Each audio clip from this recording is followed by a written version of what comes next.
Thomas and Percy enjoy working in the docks. They like the sea air and the sound of the gulls. But one day, the friends were feeling hot and bothered. A crane was causing trouble. His name is Cranky, and this was his first day at the docks.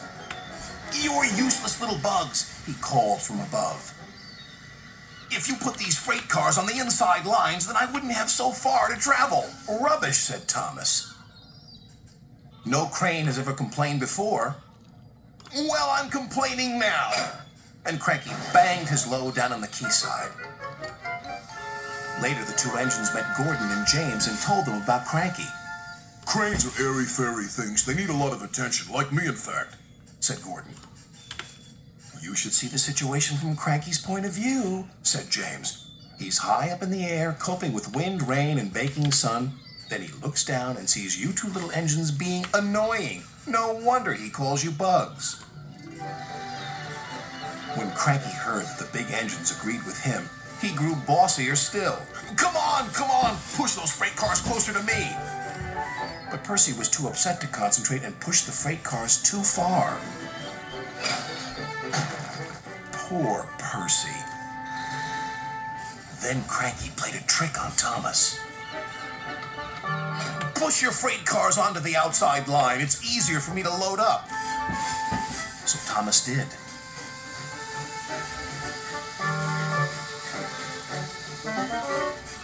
But Cranky left the loads beside the freight cars, not in them.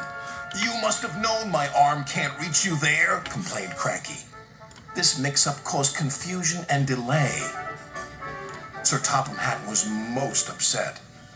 "Thomas and Percy, this new crane has an important job to do. I have heard that you have not been helping him today. You will go to your sheds and consider how you will improve yourselves tomorrow." Now Thomas and Percy were upset too.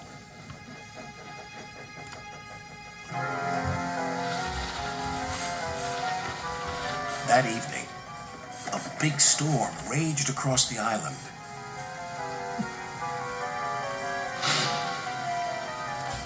Cranky and the engines were trapped at the docks. "We're sure to be safe in this shed," said Duck. But he was wrong. The engines had no idea they were about to be put in great danger by an old tramp steamer. It was out of control and running aground, straight into the sheds.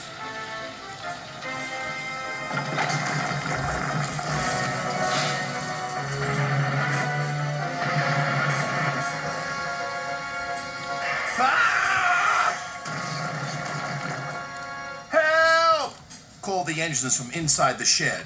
"I can't!" called Cranky. When the storm was over, Sir Topham Hatt rushed to the scene of destruction. "Thomas and Percy will help you," he called to Cranky. "And then you can help the engines." "Oh, please hurry," cried Cranky, "and tell them I'm sorry I was rude to them." "So it was you," murmured Sir Topham Hatt. "I owe those engines an apology." Thomas and Percy soon came to the rescue. And it wasn't too long before Cranky was upright again and clearing the wreckage. At last, all the engines were free. "Oh, thank you," said Gordon. "What would I have done without you?" "Well, I had to be rescued before I could help you. But I never thought it would be by a couple of Cranky was about to say bugs, but he quickly corrected himself. Small engines, thank you. I'll never be rude again. However, you two mites are in my way, so move over." "Pa," said Percy, "he's back to bugging us." "Don't move! You're still attached to Cranky." But it was too late. Cranky still looks down on the two little engines. But ever since that stormy night, he never calls them bugs or mites, because he knows they might bite back.